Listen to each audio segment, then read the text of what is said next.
Good morning. We begin with the race that everyone is watching, not just here in Texas, but in D.C. and other places as well. Ted Cruz versus Beto O'Rourke. We're spending time with both candidates as we close in on Election Day. This morning, Cruz is up first, sitting down with me and Bud Kennedy from the Star-Telegram. Senator, thank you for the time. Absolutely. Good to be with you. Let's talk about Brett Kavanaugh. You've talked a lot about fairness and hearing out the allegations fully. But women are likely to decide this election. There are a lot of women who can relate to Dr. Ford. What's your message to those women? Well, I think it was very important that Dr. Ford be given a full and fair opportunity to tell her story, and that she be treated with respect when she did so. And that's what happened. That's what the Judiciary Committee did. I urged my colleagues we needed to give her that public hearing. I think it was also very important that Judge Kavanaugh be given a fair and full opportunity to defend himself. And I think he should have been treated with respect as well. And sadly, that didn't happen. We saw Senate Democrats falling all over themselves to play political games, really to try to drag Judge Kavanaugh and his family through the mud. I think it was profoundly unfair what they did to Judge Kavanaugh. I also think it was profoundly unfair what Senate Democrats did to Dr. Ford. Dr. Ford submitted her allegations to Dianne Feinstein, the ranking Democrat on the committee, on July 30th, and she asked, keep these confidential. And the testimony we heard last week is that the Democrats deliberately sat on it for 2 months and then leaked it to the press against Dr. Ford's wishes and ended up dragging her and her family through the mud as well. That was wrong. But I think it's unclear who leaked it, though, isn't it? I mean, I think Senator Feinstein has said that she didn't leak it, nor her office, but so according to Dr. Ford, it's not unclear at all. Dr. Ford testified that there were only 4 groups of people that had that letter. Right. Herself, her lawyers, Senator Feinstein, and Congresswoman Eshoo, her Democratic congresswoman. Dr. Ford told the Judiciary Committee she didn't leak it and her lawyers didn't leak it. That means the only people who could have leaked it were one of the 2 Democratic members of Congress or their staff. Those are the only people left. And you know, the Judiciary Committee has an entire process set up to handle complaints like this, a confidential process. Here's what should have happened. When those allegations came in on July 30th, Senator Feinstein should have referred it to the full committee, to the chairman of the committee. They should have been referred to the FBI for a background investigation, and we could have conducted a hearing. We actually had a confidential hearing with Judge Kavanaugh where none of the Democrats brought up these allegations because, sadly, they wanted to play politics with them rather than be fair and assess them on the merits. And I think that's the wrong way to approach this. Let me shift off to politics, Senator. Fundraising for your Senate campaign, you just achieved a record. Congratulations on that. I'm curious, though, too, you still lag behind your opponent. Why do you think he's having better success considering both of you are getting the same amount of money from out of state? Well, and then that's not clear at all, by the way, because he's not disclosed how many millions he's getting from out of state. So much of his money is small dollars that are coming from Hollywood and all over the country. Why do you think he's having better success with that, though? It's not complicated. The extreme left, they're really angry.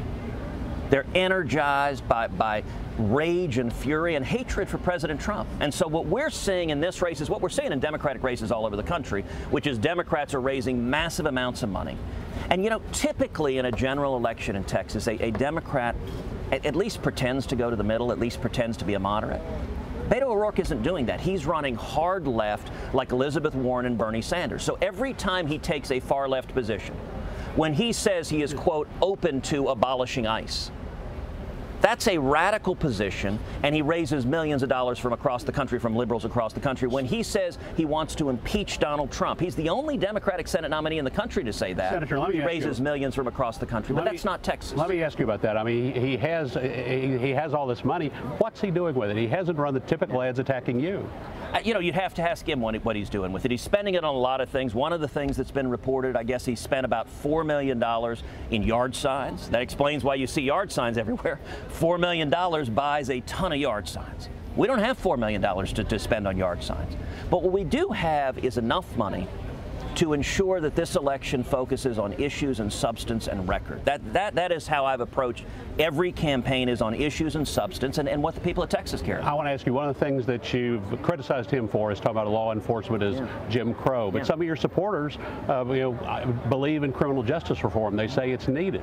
You know, what's your message there? Do you believe in criminal justice reform? Well, listen, criminal justice reform is very important. I've been a longtime supporter of lessening mandatory minimum sentences for nonviolent drug offenders. I've helped lead the effort to do that. Now, I draw a big line between nonviolent and violent. I don't think we should be letting murderers and rapists and violent criminals out. But this discussion is about taking away the life and liberty of people who may not, have committed a crime. But let me point out something more broadly. What Beto O'Rourke has done consistently is demonize and attack police officers. So a couple of weeks ago, he gave a speech where he described police officers as, quote, the new Jim Crow. And he specified what it was he was accusing police officers of doing. He said they were searching, stopping, and shooting people solely because of their race. Now, Bud, that is offensive. It is offensive, it is divisive, and it's wrong. It's dividing us on race. And there are thousands of police officers in the state of Texas who are African American or Hispanics. Some of your own supporters say that's true and that the justice system needs reform. I can tell you that I am proud to stand with the men and women of law enforcement, and I think this approach of attacking cops, of accusing them of being racist, it's not responsible. You know, we saw just this week 7 police officers shot in Florence, South Carolina, and that kind of hateful rhetoric contributes to an environment where police officers effectively have a target on their back. The law should be applied fairly with regard to everyone, regardless of race, but demonizing cops, calling them racists, I think is really wrong, and I think Congressman O'Rourke should stop that kind of divisive rhetoric. Senator, let me ask you about the TV commercial you have running now. It talks about chaos at the border. And I'm curious about that word you used in there, because Republicans in Congress, since President Trump was elected, have spent hundreds of millions of dollars down there. As you know, the Texas legislature spent almost $1 billion on state troopers. Using the word chaos suggests to me that none of that might be working. Well, there is a reason that we are not having greater success securing the border, and that is congressional Democrats are filibustering anything to actually provide resources to build a wall, to secure the border. I have, from the day I've been elected, led the effort to make the border safer and more secure. It's one of the reasons why I've received the formal endorsement of the National Border Patrol Council, the union of the men and women who risk their lives keeping the border safe. And right now, Democrats like Beto O'Rourke, like Senate Democrats, are filibustering any effort to provide resources to strengthen law enforcement and actually stop violent criminals from coming into this country. Senator, it sounds like to me, though, that just throwing money at it is not the solution. Republicans have been throwing money at it from Congress to Austin, throwing money at it, trying to fix it. If you're saying it's chaos down there, throwing money at it's not the solution. But Jason, you're actually wrong. The federal government hasn't thrown money at it because Democrats have filibustered efforts to provide those resources. So we're not able to appropriate because Democrats killed them. But here, if you want to understand this issue, let me give a very simple contrast. Kate's Law. I am the author of Kate's Law in the Senate. It is common sense legislation that says violent criminals, aggravated felons who repeatedly enter the country illegally, who are repeatedly deported, should face mandatory minimum prison sentences.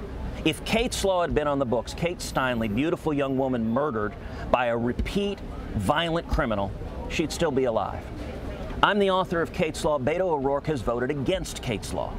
Now, that's an example where the overwhelming majority of Texans, not just Republicans, independents, Democrats, support common sense legislation like Kate's Law, but the Washington Democrats, like Beto O'Rourke, are so extreme they're blocking that legislation. We have about 45 seconds left. Last question. Well, Senator, back to the campaign. You know, we talk about Tarrant County being one of the reddest counties in America. You haven't been there much. I mean, what's your plan? And they lost the $1 billion Trinity River Plan funding. Do you support that? What do you have for Tarrant County? You know, we have been all over the state. In the last 4 weeks, we've done, I think, 25 town halls all over the state of Texas. We have been in East Texas, West Texas, the Panhandle, North Texas, Central Texas, the Hill Country, the Gulf Coast. Our campaign is driven by the grassroots men and women of this state, and Texans know what works. We know low taxes, low regulations. It's producing record low unemployment. And here's a stat that everyone should think about. Right now, today, we have the lowest Hispanic unemployment that has ever been recorded, and we have the lowest African American unemployment that has ever been recorded. Low taxes and low regulations works, and we need to not go back to the failed economic policies of the Obama administration. Senator Cruz, thank you so much for your time. We appreciate it. Thank you.